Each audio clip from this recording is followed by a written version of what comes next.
누구를 전할 수 있는 주거니 당연한 건 아니라는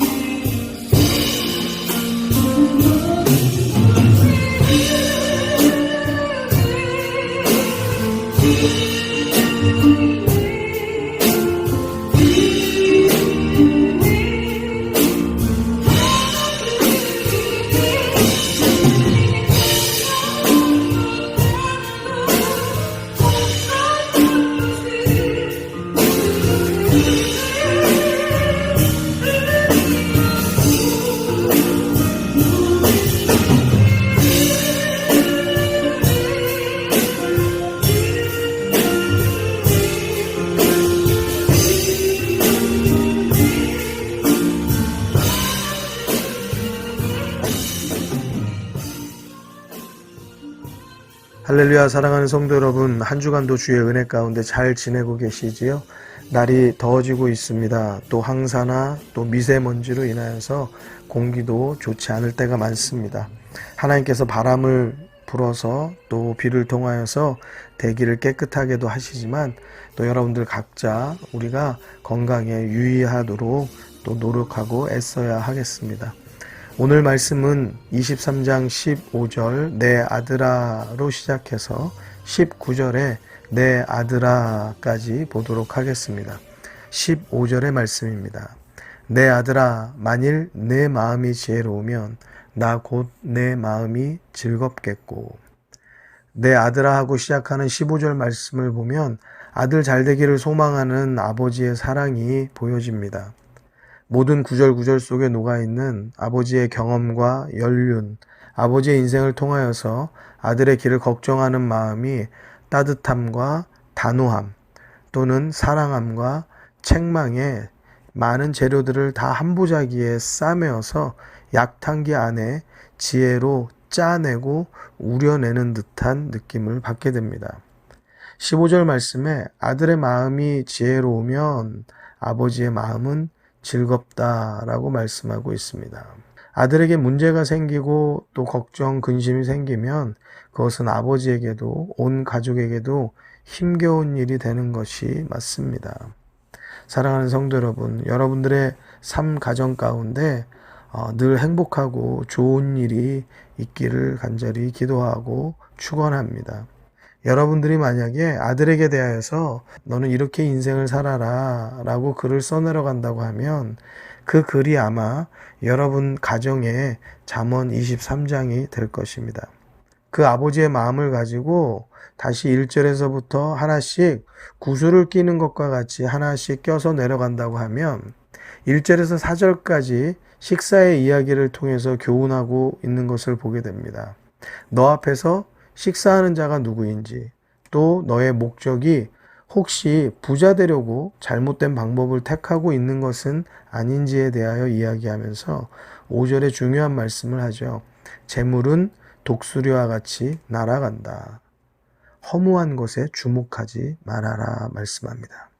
사랑하는 성도 여러분, 우리 자녀들을 위해서도 기도할 때에 우리가 말씀 공부를 하는 만큼 더 구체적으로 옳게 잘 구하고 기도하시길 바랍니다. 우리 아들이, 우리 딸이 재물 쫓다가 허무한 것에 주목하여서 거기에 모든 인생을 바쳐서 살지 않도록 그러한 구체적인 기도의 제목을 가지고 기도하시면은 하나님께서 조목조목 여러분들의 자녀들의 길을 옳게 인도해 주실 줄로 믿습니다. 6절에서 9절까지도 또 음식에 대한 이야기가 나옵니다. 무엇을 먹느냐의 이야기가 아닙니다. 메뉴의 이야기가 아니고 같이 음식을 먹는 상대가 어떤 사람인지 또 너에게 어떤 의도와 어떠한 목적을 가지고 있는지를 잘 살피라는 것입니다. 우리 가운데 있는 인간관계가 어떠한 이해관계를 떠나서 서로 정과 또 사랑을 나눌 수 있는 그런 관계가 있으면 참 좋을 것 같고 참 따뜻할 것 같습니다. 근데 우리의 생각과 같이 그러지 못할 때가 참 많다는 것이 서글픈 일입니다. 특별히 우리에게 잘해주겠다고 또는 우리를 형통하게 해주겠다고 또 부자되게 해주겠다고 그러면서 우리들에게 다가오는 많은 사람들이 있을 때가 있습니다. 잘못된 목적, 잘못된 의도를 가지고 우리를 속여 넘기려고 하는 그러한 많은 일들에서 여러분들이 늘 피할 수 있는 지혜가 있게 되시기를 주님의 이름으로 축복합니다. 10절에서 11절 말씀에는 남의 것, 힘없는 자, 또 고아의 밭 그 경계를 침범하지 말 것을 강조하죠. 하나님이 그들의 구속자가 되시며 약한 자를 도우시는 하나님이시라는 것을 깨닫게 해주고 있습니다. 혹여나라도 우리가 강자가 되어져 있다라고 한다면 여러분 우리들이 약자에 대하여서 함부로 해서는 안 되는 것입니다.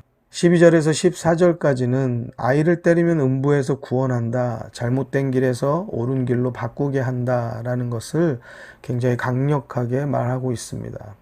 그리고 나서 15절입니다. 아들이 아무리 잘 되어도 그것이 잘못된 길을 통하여서 또 힘없는 자를 약탈하여서 또는 잘못된 일들 가운데 담합하여서 그래서 잘 되었다라고 한다면 그것은 옳지 않다는 겁니다. 아버지의 근심이 된다는 것을 말하는 것이죠. 그 일을 막는 일은 아버지의 훈계입니다. 그 훈계의 방법으로 채찍을 사용해서라도 옳고 바른 길로 인도해야 된다라는 것이 바로 12절에서 14절까지에 나오는 말씀이었던 것입니다. 우리 생각에 너무 지나친 것 같다라고 생각할지 모르지만 중요한 것은 그 자녀들이 정직한 길을 가기 위해서는 그러한 방법을 써서라도 이끌고 인도해야 하는 것이 아버지의 사랑이고 아버지의 올바른 행위인 것을 강조하는 것이지요. 16절의 말씀, 만일 내 입술이 정직을 말하면 내 속이 유쾌하리라. 그래서 이 말씀이 나오고 있는 것입니다. 이것을 다시 생각하면 아버지 속이 유쾌하자고 아들 입에서 정직을 빼내려는 것이 아니죠. 아들이 정직한 삶을 살면 아들의 인생은 잘 될 수밖에 없다라는 것입니다. 결국 그것은 아버지와 가정 가운데 평안을 주고 행복한 마음을 주고 유쾌한 삶을 주게 된다라는 것을 말씀하는 것이죠. 그리고 17절 말씀입니다. 내 마음으로 죄인의 형통을 부러워하지 말고 항상 여호와를 경외하라. 이 말씀은 참 우리들에게 중요한 말씀입니다. 우리를 잘못된 길로 유혹하는 이 잘못된 인식, 그것 중에 아주 강력한 것이 바로 이 악인의 형통입니다. 악인이 형통하는 것을 보면 이것이 우리들의 마음이 굉장히 속상해지는 겁니다.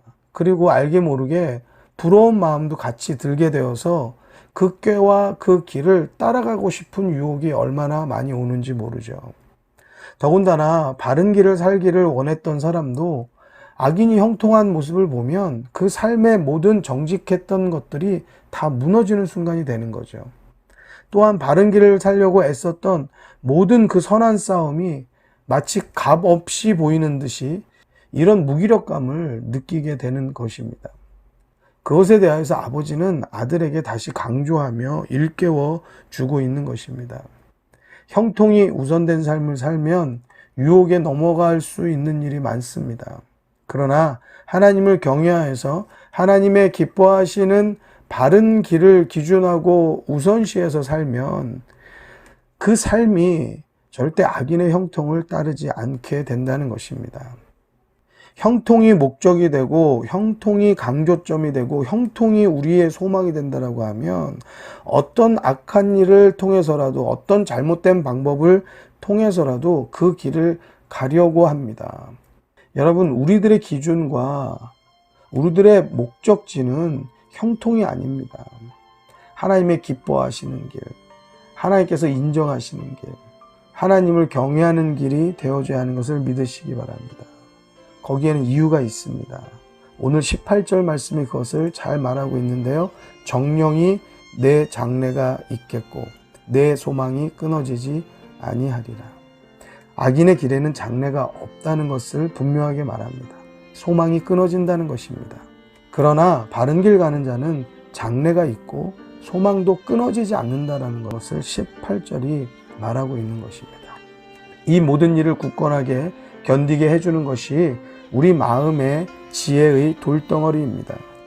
오뚜기가 100번을 넘어져도 101번을 다시 일어서는 이유는 오뚜기의 몸 아래에 무거운 중심이 있기 때문에 그런 것이죠. 우리 몸에 하나님의 말씀을 담은 지혜의 돌덩어리가 있어야 합니다. 그래야 우리의 마음을 바른 길, 또 정로로 인도하게 되는 것입니다. 다시 바로 서게 하는 것입니다. 그래서 19절 말씀이 이렇게 기록하고 있는 것입니다. 내 아들아, 너는 듣고 지혜를 얻어 내 마음을 정로로 인도할지니라. 계속적으로 이어지는 구체적인 아버지의 말씀에 귀 기울이면서 마치 내가 아버지로서 내 자녀들에게 이러한 말씀을 해야 되는구나, 이러한 자녀를 향한 어떠한 가르침과 사랑과 지혜의 마음을 담아서 이 잠언의 말씀을 계속 대하시기 바랍니다. 자녀를 향한 부모된 우리의 가르침이 말씀의 가르침과 같이 성경을 근본으로 지혜를 바탕으로 온전하게 세워지게 되기를 주님의 이름으로 기도하며 축원합니다. 하나님의 지혜가 우리 가운데 임하기를 기도하십시다. 또한 우리 6월의 기도 제목으로 성령 받기를, 또 방언하기를 위해서 같이 함께 기도하고 있는 기간입니다. 여러분 각자 있는 자리에서 여러분 이 시간에 간절한 마음을 가지고 같이 기도하도록 하겠습니다. 기도하시겠습니다.